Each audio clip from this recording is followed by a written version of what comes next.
अस्सलाम वालेकुम दोस्तों। इस वक्त हमारे साथ डॉक्टर मोहम्मद अली एहसान हैं और रूस से मुतल्लिक बड़ी ज़बरदस्त मालूमात रखते हैं। रूस की काज़ान यूनिवर्सिटी में पढ़ा के भी आए हैं और उनका थीसिस जो है, डॉक्टोरल थीसिस जो कि वो इस वक्त कर रहे हैं, टॉम्स का स्टेट यूनिवर्सिटी है, वो भी रूस ही में है। वहाँ पे ये अपनी पीएचडी मुकम्मल कर रहे हैं, दूसरी पीएचडी मुकम्मल कर रहे हैं। बड़ा शौक़ है इनको पीएचडी की डिग्रियां इकट्ठी करने का। तो सबसे पहले तो मोहम्मद अली साहब, अस्सलाम वालेकुम। अस्सलाम वालेकुम सर। जी। Thank you for having me on your show. बहुत नहीं, शुक्रिया आपका मदऊ करने का मुझे। नहीं, नहीं, बड़ी खुशी की बात है, बहुत अरसे के बाद आप हाथ आए हैं। तो आज आपसे फिर रूस से मुताल्लिक सवालात पूछेंगे। तो सबसे पहला सवाल तो मैं ये पूछूंगा कि आप बता रहे थे कि आपका जो थीसिस है डॉक्टरेट का, उसका मौजू ही है चाइना, रशिया और पाकिस्तान का ये से फरीकी अलायंस। इससे मुराद क्या है? क्या ये अलायंस इन तीनों, ये तीनों इकट्ठे रह के वो काम कर सकते हैं जो कि चार पांच मुल्क इकट्ठे होकर कर सकते हैं? सर टेक्निकली अगर इसको मैं एक्सप्लेन करूंगा तो अलायंस तो मैं हम नहीं कहेंगे। आप इसको ज्यादा बेहतर जानते हैं। हमें सिर्फ पार्टनरशिप कहना पड़ेगा। चलिए, ठीक है। और इसलिए कि अलायंस और पार्टनरशिप में एक फर्क। बट यस, जो जैसे आपने कहा कि कितनी तेजी से दुनिया में जियोपॉलिटिकल बहुत चेंजेस आ रही हैं। और हर दफा कोई नया इवेंट हमें इतनी तेजी से कुछ इवेंट्स नहीं होते थे जो अब होने लग गए।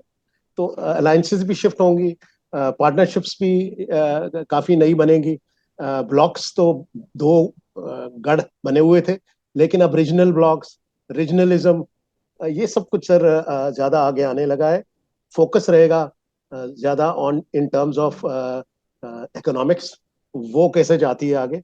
और हमारा आपको पता है कि लास्ट जो हमारा जो फर्स्ट टाइम जो हमारी सिक्योरिटी जो हमारी प्रेजेंटेशन हुई है in terms of policy being presented at the national level, उसका भी मुझे एक चीज याद आ रही है। It is transition from geopolitics to geoeconomics, and I think that's a concern in Pakistan. और मेरे ख्याल में उसके रिलेटेड ये पार्टनरशिप जो है पाकिस्तान, रशिया और चाइना के दरमियान, आई थिंक हमारे लिए काफी मौजू साबित होगी सब।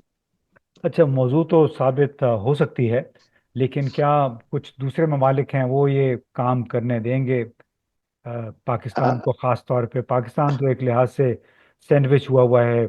मैं ये कहता हूँ कि पाकिस्तान एक बार फिर दो अफगान जंगों की तरह जियो पॉलिटिक्स का शिकार हो गया है। बिल्कुल। आई थिंक सबसे क्रिटिकल क्वेश्चन जो मैं एड्रेस भी कर रहा हूँ और जो मुझे जिससे मुश्किलात भी पेश आती हैं टू बी एबल टू ये समझने के लिए कि ये किस तरीके से एक एक शिफ्ट होगा। मुझे लगता है कि मुकम्मल शिफ्ट कभी भी नहीं हो सकता sir. In terms of transition हम बात करें कि पाकिस्तान जब से दायरा बना है, यूएसए के साथ हमारे बड़े देरपा ताल्लुकात हैं इन टर्म्स ऑफ मिलिट्री भी और इकोनॉमिक्स एंड एवरीथिंग।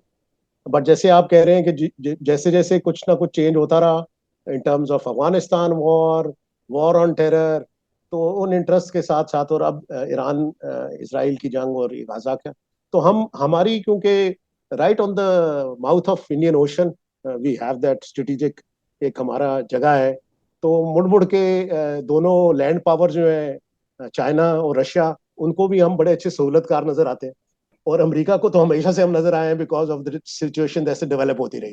ये सहूलतकार क्यों कह रहे हैं आप? मसला बीच में मोटा सबसे ये सहूलत इस कार में इसलिए कह रहा हूँ सर कि हमने हमेशा उन्हें सहूलत ही फराहम की है। वॉर ऑन टेरर में भी और उससे पहले जब जंग हुई थी अफगानिस्तान की रिलेटेड सोवियत यूनियन के आने में भी, दोनों दफा हम we were at the front line. और उनको बहुत शिद्दत से हमने जितना मुमकिन था हमसे हमने उनको सहूलत दी। उसके रिटर्न में हमें क्या मिला? तो मैं उसको हमेशा इस चीज से जज करता हूँ कि आज हम कहाँ खड़े हुए। इफ अगर हम उतने ही सिक्योर हैं जितना हमें होना चाहिए था ये सब कुछ अमेरिका के लिए करने के लिए, तो मेरे ख्याल में ऐसा नहीं है। Economically, politically, even militarily. तो इस लिहाज से अगर आप इसको देखें तो इतने एक बड़े मुल्क के लिए विच वाज द ग्लोबल हेजेमॉन, सबसे बड़ी रियासत, सबसे बड़ी ताकत, और उसके उसके लिए हमने दो दफा मिलकर साथ अगर जंग लड़ी, तो हमारी सूरत हाल बहुत बेहतर होनी चाहिए थी, ना के बजाय जैसे कि आजकल हमारी हालात है। तो इससे एक सवाल ये पैदा होता है कि अगर पाकिस्तान वाकईतन चीन के साथ साथ रूस को भी गले लगा ले या उसके गले जाके मिल जाए, क्या पाकिस्तान ऐसा करने में आज़ाद है? इतनी खुद मुख्तारी हासिल है पाकिस्तान को? सर, हमारा जाके गले लगाने से ज्यादा मुझे लगता है कि रूस हमें ज्यादा गले लगाना चाहता है। दैट इज ये मेरी एक रीडिंग है। और रूस के का हमें गले लगाने के लिए उनका जो है एक ब्रॉड एक पर्सपेक्टिव है, एक उनका अपनी सोच है, जो कि रिसर्जेंस के बाद, दोबारा से एक ताकत बनने के बाद, रूस अब समझता है कि उसको रीजन के अंदर पहले, सबसे पहले अपने जो जो इन्फ्लुएंस के इलाके में है पावर्स, उनके साथ हालात बेहतर करने चाहिए। और ये हालात हम एससीओ में चले गए वो, और किस तरीके से हम, खास तौर पे भी मैं कल परसों फॉलो कर रहा था कि वो जो ड्राफ्ट रेजोल्यूशन है उस पर भी प्रेसिडेंट प्यूटन ने साइन कर, दीज आर, ये कुछ ऐसी चेंजेस हैं जो कि जिनके अंदर you can read in between the lines कि डिफेंस और स्ट्रेटेजिक पार्टनर होने के बावजूद इंडिया के, और इंडिया का डिफेंस मिनिस्टर बैकआउट कर रहा है इससे, but Russia still doing that, that means it's giving a mix signal now to the Indians, as much जितना कि इंडियंस ने मिक्स सिग्नल्स रशियंस को दिए। तो वो ऐसा तो नहीं है कि at the cost of India हमारे साथ कुछ रशिया बढ़ेगा, लेकिन वो भी अब इंडिया के मुकाबले में, जैसे इंडिया ने अमेरिका के साथ मिलके अपना फॉरेन पॉलिसी को बड़ा इंडिपेंडेंट रखा है, इन टर्म्स ऑफ लीवरेज रखा है, तो मेरे ख्याल में अब ये दूसरी ताकत भी इसी तरह इसको देख रही है कि हम भी यूं ही करेंगे और पाकिस्तान की जो अहमियत है उससे फायदा उठाएंगे। तो आप क्या इस नतीजे पे पहुंचे हैं, जो कि नज़र भी आया गुज़िश्ता 3-4 हफ्तों के दौरान, कि जो पाकिस्तान की लोकेशन है, पाकिस्तान का जोग्राफिया है, उसकी वजह से इसके आसपास के ममालिक पाकिस्तान को एंगेज करने के लिए तकरीबन मजबूर हैं? बिल्कुल सर, इसमें तो मेरे ख्याल में दो राय नहीं है। क्योंकि पाकिस्तान आप देखें, इट्स अ गेटवे टू, कहा जाता है, बड़ा पॉपुलर स्टेटमेंट है, गेटवे टू सेंट्रल एशिया।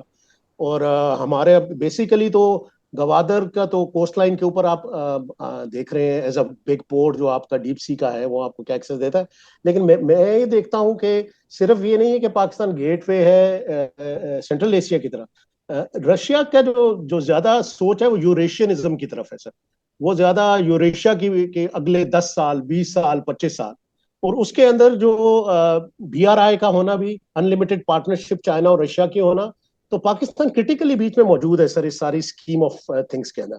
वो इससे आप इसको अलहदगी में देख ही नहीं सकते, बिकॉज पाकिस्तान के जो कोस्ट लाइन है उसके यूटिलाइजेशन, उसकी पोर्ट्स की यूटिलाइजेशन, और फिर ओपनिंग टूवर्ड्स आगे सेंट्रल एशिया की तरफ। आज की मैं हेडलाइन देख रहा था, पढ़ रहा था, अगेन वेरी इंपॉर्टेंट न्यूज जो आ रही है कि सार्क जो कि खत्म हो चुकी है, उसकी जगह दोबारा से रिकॉन्स्टिट्यूट किया जाए एक ऐसा इदारा जिसमें अफगानिस्तान हो, पाकिस्तान हो, मालदीव्स हो, श्रीलंका हो, चाइना हो।